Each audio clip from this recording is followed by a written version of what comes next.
Aloha from the Polynesian. I am here in a deluxe studio and I wanted to give you a peek. This room is super unique because it has 2 bathrooms. It's really 1.5, but you have a full bath and shower here. There's only 1 toilet, so that's why I say 1.5 bath. I love the artwork on the walls here. This is actually one of, if not the largest deluxe studios that DVC offers in square footage. We have a beautiful shower here. I love the tile work here and the rainfall shower.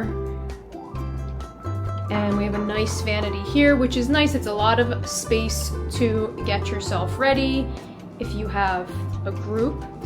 We have our kitchenette, of course.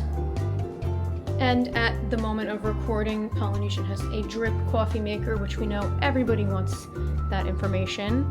And we have a pull-down little trundle bed here that sleeps 1. Table and chairs, which I love to see in a studio. Beautiful artwork featuring Lilo and Stitch, and of course this pulls down into a queen Murphy bed that sleeps 2. And we have the full-size queen bed here, and you can put your luggage underneath. I believe this might even open up. Not sure if you'd want to store anything there. And how can we forget the stunning balcony? Let us know, have you ever stayed here at the Polynesian? Would you want to stay here? We can help you buy a contract or confirmed reservation to enjoy and experience this resort.